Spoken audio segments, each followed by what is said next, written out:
On May 31st, 1995, a woman named Jennifer Fairgate checked into the Oslo Plaza Hotel at 10:44 p.m. Room 2805 was allotted to her and everything seemed usual until 3 days later she was found dead in her room. At the first glance, it seemed like it was a suicide, but as investigation unfolded, the evidences left behind, the death soon was ruled as homicide. Further investigation unfolded the most mysterious aspect of this case, the woman's identity. There was no Jennifer Fairgate in the database. Jennifer Fairgate never existed and no one claimed to claim her body even in 2022. If there was no Jennifer Fairgate, then who was the woman who died?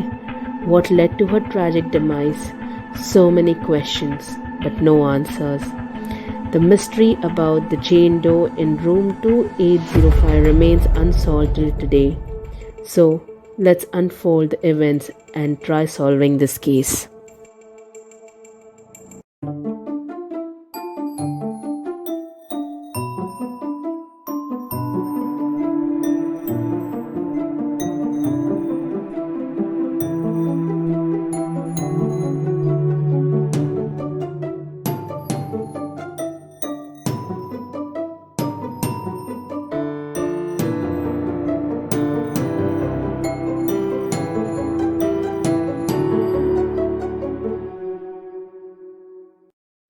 Before I begin, I would like to add disclaimer.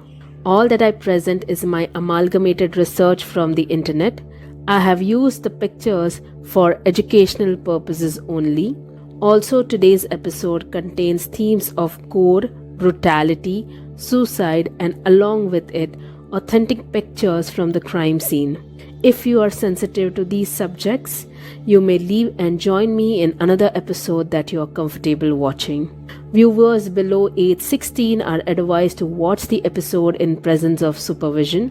So with this, let's begin today's case. On Monday, 22nd of May 1995, a woman who spoke fluent English called the front desk of the Radisson Blu Plaza Hotel, or simply Oslo Plaza, near the Oslo Central train station in Norway, wanting to book a room. During this call, she gave her name as Jennifer Fairgate, or that is what at least the employee wrote down.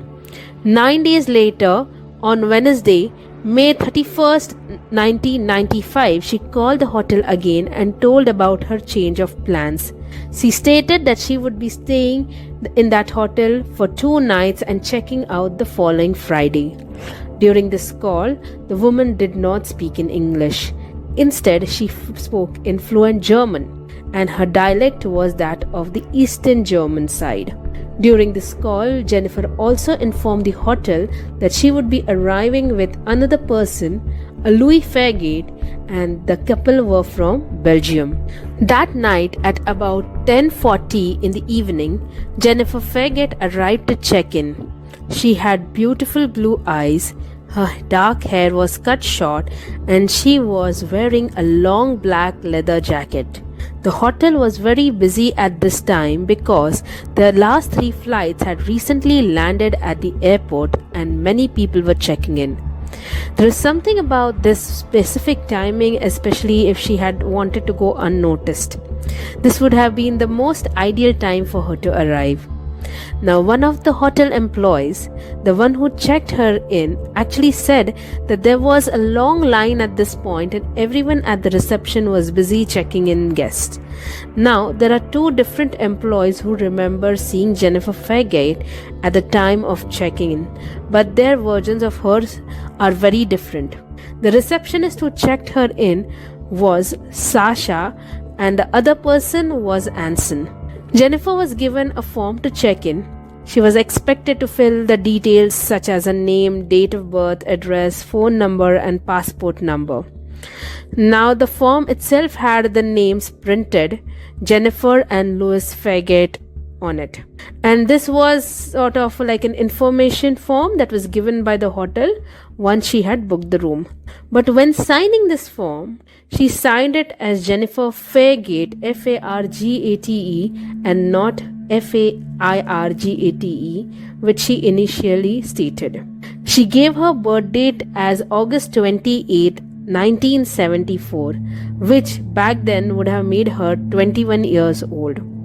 She also wrote her home address as 148 Rudy Lestat, 7968, a town called Lane, of Belgium area. And when she was asked about her occupation, she just ended up writing service. And apart from that, she never mentioned about her passport, and she had nothing else written about it. Also, when giving the payment, she checked on cash instead of check or any other credit card or any other mode of payment.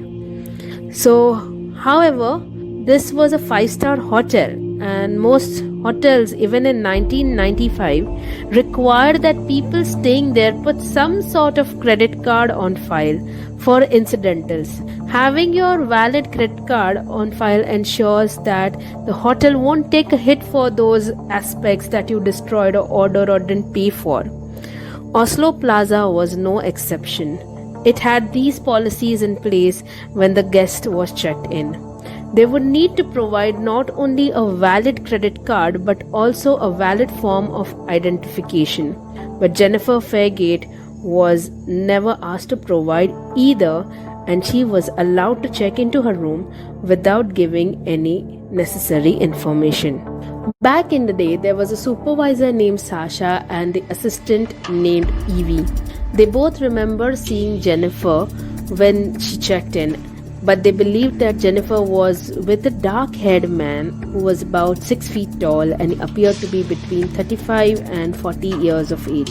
She was handed key card and then she left the front desk. Now, few hours later, Sasha and Evie claimed that they saw Jennifer again, and this time she was standing by the elevators alone, and it seemed to him as if she was waiting for someone.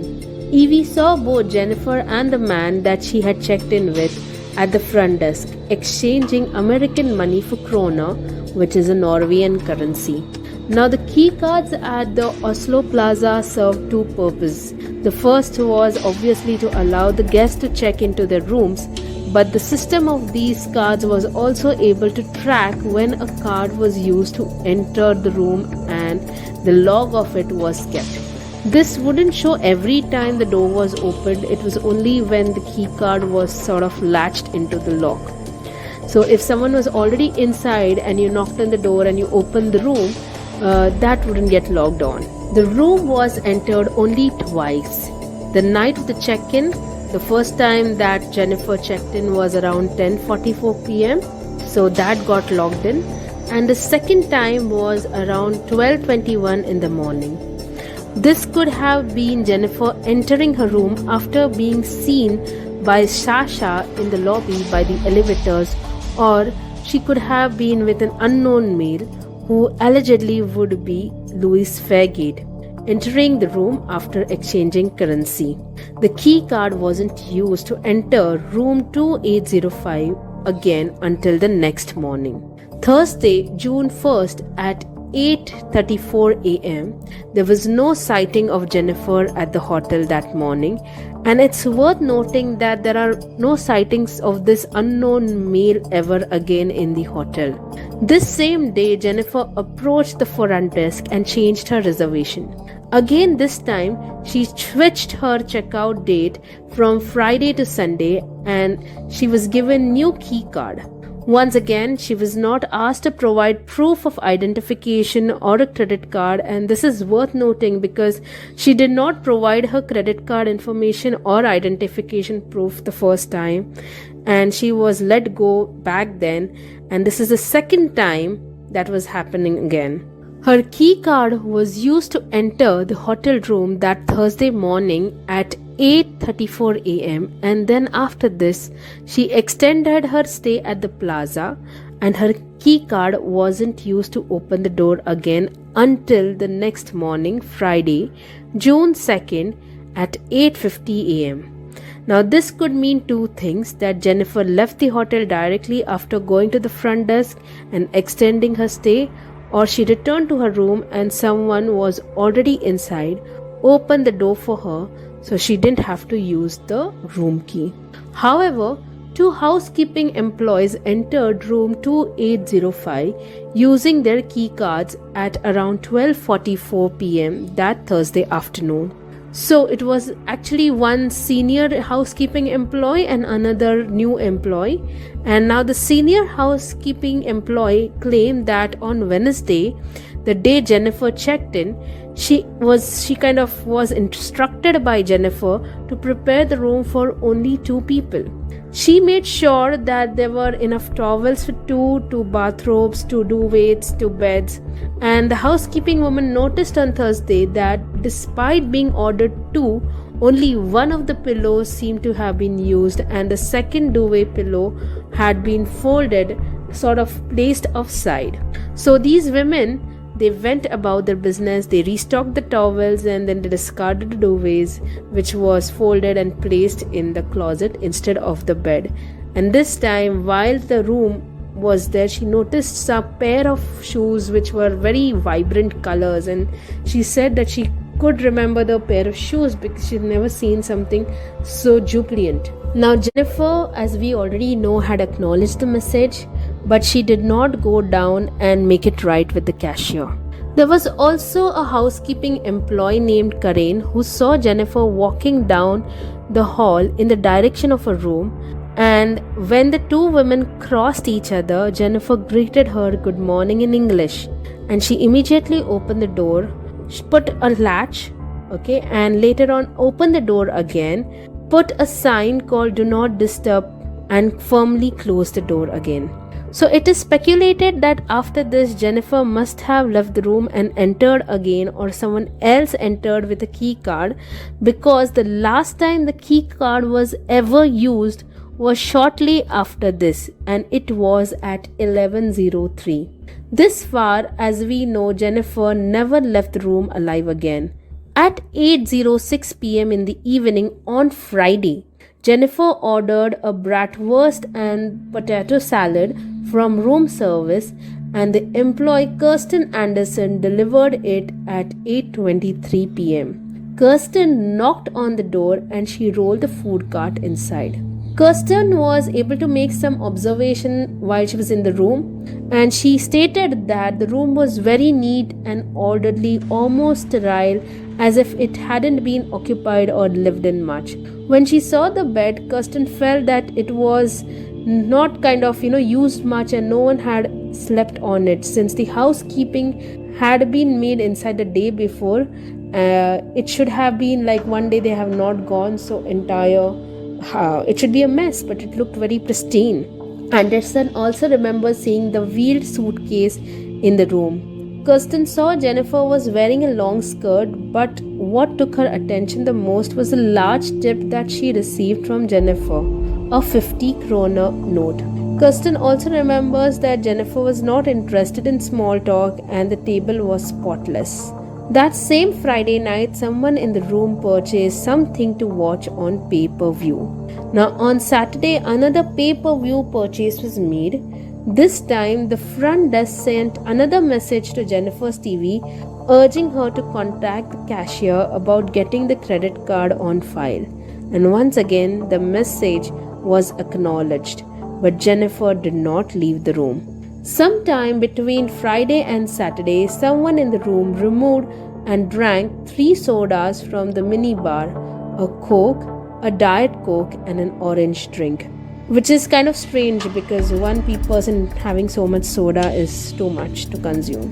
There was also a bag of potato chips that was opened from the minibar on that Saturday, June 3rd, 1995 at around 7:35 in the evening.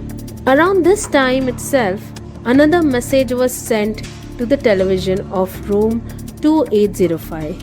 It was acknowledged and dismissed. So you might think, why no one is just going up to the room, knocking on the door, and reprimanding them to give the credit card information. Well, this happens in India, but abroad they actually really do not disturb anyone who puts out the sign of do not disturb. So that's the reason no one actually went over there. So now, because 3 times the message has been sent, it has been acknowledged and no one is coming down, They felt there was something suspicious. So an employee was sent up to the 20th floor to see what exactly was going on, and she returned with the news that there is do not disturb sign still hanging there, and it had been there since Friday morning. So the hotel security team was notified, and at 7:50 that evening, a member of the security team, his name was Espen, knocked on the door of room 2805. According to Espen, just a few moments after he knocked, he heard the unmistakable sound of gunshot from inside the room. So he raced to the elevator, went down to the lobby where the security office was located.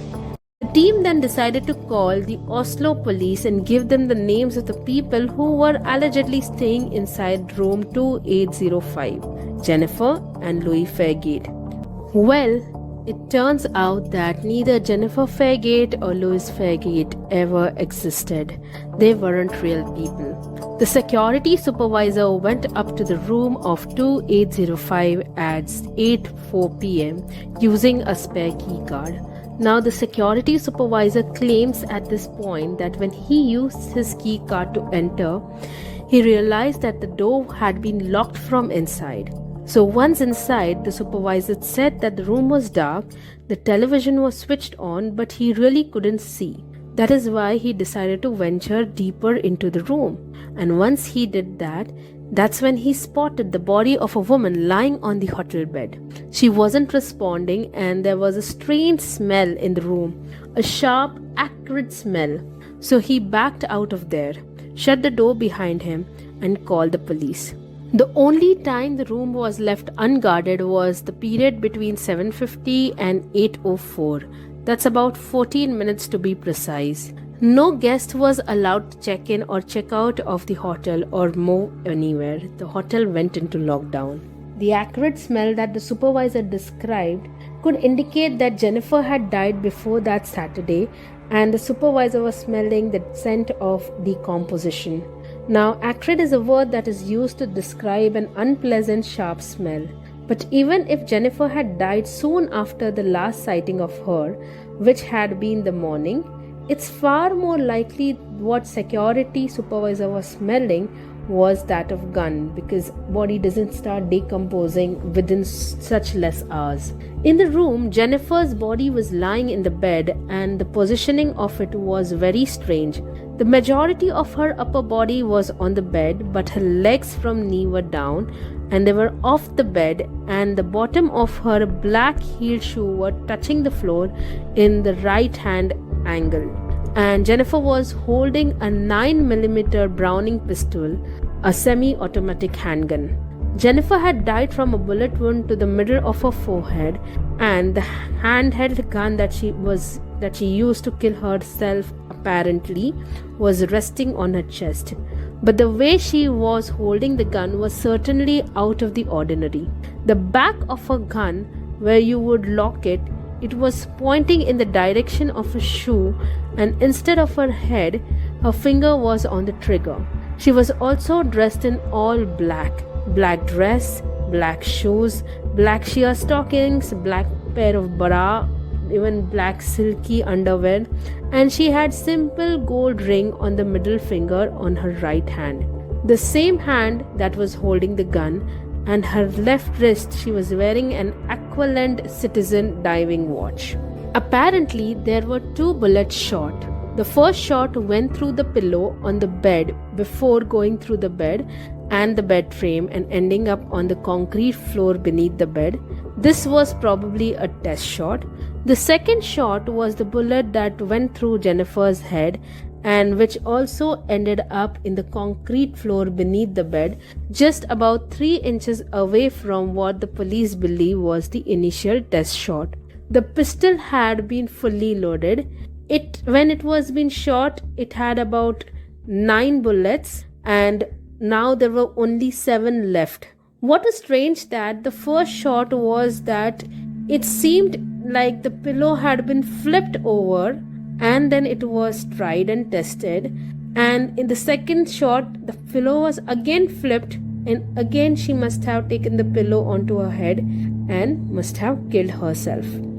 It was also found that when the police tried to remove the gun from Jennifer's hand, there was a very tight grip on it, and when they were finally able to get her thumb off the trigger and remove the gun, they heard a click. Now this was basically when the pressure of the thumb was released from the trigger.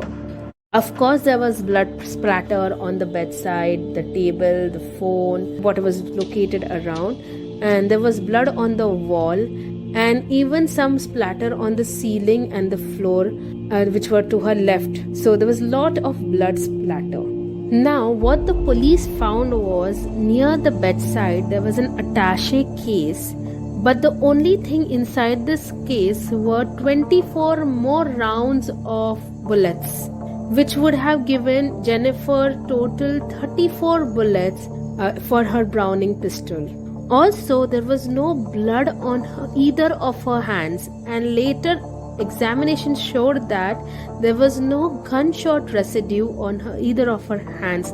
Especially with the position she was holding in, there should have been blood and gunshot residue. So the position that she was found in looked almost very staged, because due to recoil you'll expect her to see that her hand, which is placed right near her stomach, should be actually limping on the side, but it was nicely in between her diaphragm, her stomach diaphragm, and her chest. Right with the gun still in the hands, the muscle had kind of stiffened, which is of course expected during death, but again, very few times a muscle stiffens at the moment of the death. So this is rare. So this kind of gives us a speculation that Jennifer was killed way before the gunshot was heard. Next to the window, there was a plate of partially eaten bratwurst and potato salad, the same meal that Jennifer had ordered from the room service on Friday night.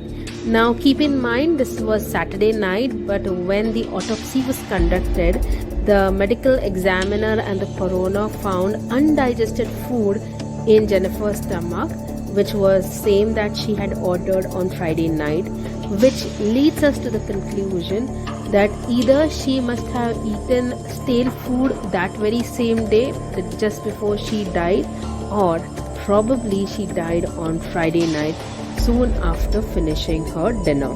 There was something very peculiar about her wardrobe. Number one was all the clothes that were found in a room were monochromatic color scheme, and they looked a lot neutral and they were inclined more towards dark colors. She also had 4 jackets, 1 shirt, 1 sweater, 4 bras and 2 pairs of silky underwear shorts, and there was no blood found on these. Also, there were no pants. There was nothing for the bottom, no skirts, no pants, and very one peculiar aspect we could understand is there were no tags that were found on her clothes. Also, if you remember, Kirsten had seen colorful pair of shoes. Those were nowhere to be seen. In fact, only 1 pair of shoes was found in a room, and they were also black. Now, the only items that had identifiable tags on them was one blazer that was a Rain Lazard brand, and there was a green bag, a travel light bag, and with an attache of leather, which was sitting in a chair in the hotel room, and it was made from Brom Buffel. Now, next to the plate of food on the table was a bottle of men's cologne. Apart from this cologne, no other personal care items were seen in the hotel room, which was strange because when Jennifer was found, she was found wearing an eyeliner, but there wasn't an eyeliner to be found in the room. However, there was evidence that someone in the room had taken a shower. A bathrobe had been removed from the bathroom and thrown onto the bed. The soap that the hotel provided had been used, and the mini bottle and shampoos provided by the hotel were also opened. They also found a pair of stockings. Apart from that, they found that the second duvet was also folded. Near the counter where the minibar was located, they found 3 bottles of soda and an open bag of potato chips. They also found a newspaper along with the bag, the green bag that we spoke about, which was a travel light bag. This was the only bag which had a fingerprint which didn't match the dead woman. Now it is said that this fingerprint could have been of one of the employees, or it could have transferred from the newspaper as it was very close to the bag. Now this fingerprint was apparently entered into Interpol in 2017, but no match was found. There was an ironing board leaning against the wall and iron was placed on the luggage holder, but the hotel had no record of Jennifer ordering these things to her room. The luggage table also held a long leather jacket that Jennifer had been seen wearing when she checked into the hotel. There was no identification on that. Apart from that, there was no passport, no ID, no wallet, no purse, no car keys, no house keys, no money, no receipts of purchases, no plane tickets, no train tickets, no travel itineraries, no books, no magazines, no pictures, no personal items whatsoever. Anything that could possibly point to the identity of the woman was missing from the room. The investigators began trying to figure out who she really was, and they had considered the possibility that someone else might have been involved with her death. She had booked the room for two people after all, herself and Louis Fairgate. But aside from the possible sighting of the man with her that first night, no one saw that man ever again. She checked in and no one else had ever seen that man again. There was no indication that anyone had been in the hotel room except for her. Maybe that men's cologne could be a possible clue. They decided to start with the information that they had been provided by Jennifer herself, that is, the form that she had written down the first time when she had checked into the hotel.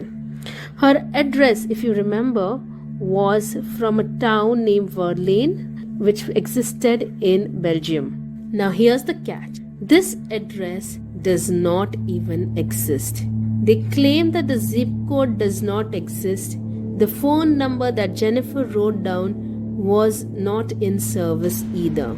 Apparently, she even made 2 calls from the hotel to Belgium area, but neither of these numbers were real numbers. The people didn't even recognize her when in 2020 an agent went asking about her in the town of Verlaine in Belgium.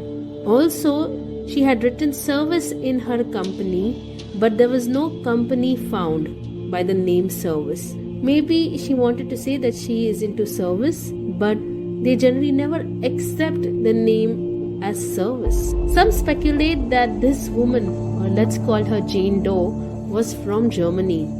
In November of 2016, Jennifer's body was exhumed so they could use new technology to see who exactly she was. So they tested Jennifer's teeth.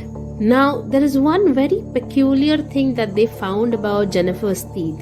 The main thing was, if you remember, she had claimed herself to be 21 years old. But when they ran the test on her teeth, they found out that she was probably born in the 1970s, maybe early 70 or 71, which then would have put her age closer to 30.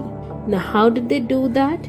Well, here's a background history for you. Apart from that, they inspected her teeth and she found out that there was dental work done, and they had used gold and porcelain chips in her tooth to mend her crooked teeth, and this method was widely done in 3 places: Netherlands, Switzerland and Germany. So now let's talk about the things that could help us track down the identity of the Jane Doe or Jennifer. First of all, her watch. Her watch citizen was kind of made in Japan, and the Interpol conducted an investigation of the Japanese watch factory, and it was found that this watch was 3 years old before Jennifer died, and it had been made in 1992. They also found out that there were no record of who sold it to her, because it wasn't legal to sell this watch without proper taxation in Belgium. Inside the watch were 3370 type of batteries made by the Swiss battery factory Renata. The batteries have been made in 1994, and the factory told the investigators that they had been sent out to wholesalers and dealers in the December of 1994 and January of 1995. But the factory produced millions of these batteries a month, so there was no way to determine whether these batteries ended up in Jennifer's watch. Now let's go talking about the cologne. The cologne's name was Ungaro, and it was very famous back in the 1991 and very generic, pretty much kind of taken by every person, like purchased by every person. Now it was available at any drugstore. Let's talk about Jennifer's black attaché case, which is made by Braun Bellfell. Now Braun Bellfell is a German designer and has been into leather goods since 1887, because now the fact over here is Braun Bellfell again had no stores in Norway or Belgium, but it had 13 stores in Germany. So this also can lead to us that maybe she purchased it in Germany, we never know, but every evidence is kind of pointing onto Germany unless they sort of have a shopping fest or something like that over there. Speaking about Jennifer's blazer, which had the tag Reen Lizard written on it, it is also a German brand, a medium-sized German fashion group founded in 1978.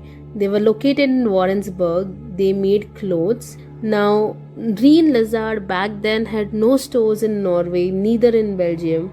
But being a German brand, of course, they had many stores running in Germany. And this company was in fact alive until 1997. So you know that she had all the expensive things, so she had the money.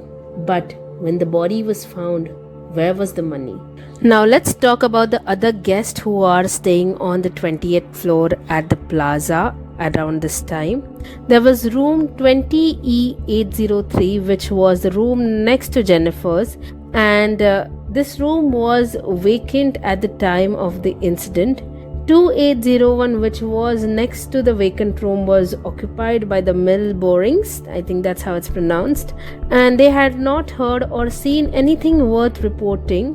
In room 2806, which was across the hall and to the left of Jennifer's room, was occupied by the Hochstaffs, and they also didn't hear or see anything worth reporting. In room number 2807, which was directly to the left of Jennifer's room, it was occupied by the Zone priest, I think that's how it's pronounced, who also never heard a thing. The only person who thought they heard something was a woman staying in room 2816, which was across and down the hall from Jennifer's.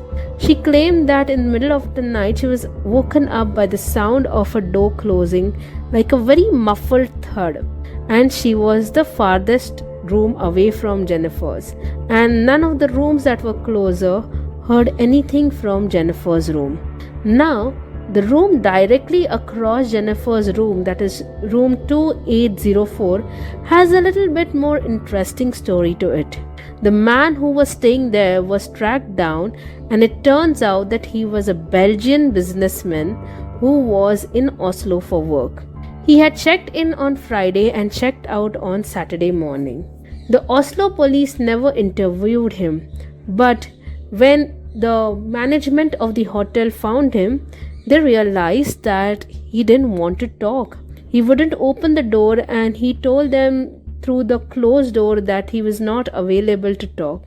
Finally, a few days later, this man told that his identity was Mr. F, and he decided to open up. I remember, he said, that incident very well, because they asked me about it at the reception before. I left the hotel. Someone asked me if I had heard anything or seen anything because it occurred in the same hallway, but I slept my night well and didn't know anything about it. So now here's the thing. When I first mentioned to you that this Mr. F had checked out on Saturday morning, but Jennifer wasn't found dead until Saturday evening. So this Mr. F was asked how was he able to kind of tell about the death that hadn't happened yet, and he responded, "I don't know anything about that. I only remember them asking me, and that's all. Beyond this, he wouldn't comment, and he never came front." Now the strange thing is, it seemed as if the Plaza Hotel also stopped cooperating with the police. In fact, the hotel management did not want the investigators to interview any of the staff members, either current or retired. Now the person that was staying in room 2816, is still unknown, and even the person, Mr. F, even he kind of did not disclose his identity. Now there are many reasons to believe that there were nefarious reasons for her death. Number one, that the autopsy was conducted 3 days later and they only tested Jennifer for alcohol, and her alcohol levels came out as negative. But no, she wasn't tested for any other illicit drugs or even medicational drugs, and her fingernails, they were not scraped to see if she had been involved in struggle. There was no sexual test done on her, that means which sees that whether she has been sexually assaulted or not prior to her death. Now after an investigation, the police kind of stated that the result had been 99.9% suicide, and they waited for 1 year where her body was kept in a morgue so that someone would come and claim her, but no one claimed her. All her belongings were kind of burnt away except for the ring and the watch. They both were sold at an auction, and the Browning pistol the police kept with them as an example to show students that what a gun, a Browning pistol, looks like without an identification mark. Now, of course, because of so many reasons, I personally believe that she was probably a spy and she was assassinated, and there is definite involvement of some Norway Interpol or whatever they call it in Norway, because they stopped kind of being very cooperative with the police again. There have been theories that someone could have climbed up the window, but if you see, it was on the 20th floor, and if you see the entire location of the hotel, no one could actually leave once they climbed out, because there was no presence of balcony as such. So till today, Jennifer's death remains as an unsolved mystery. And dear viewers, I would be more than happy if you could solve it. So stay safe and try thinking what killed the woman in room 2805. Thank you. Have a great day. See you until the next episode of Artsy Conspiracy.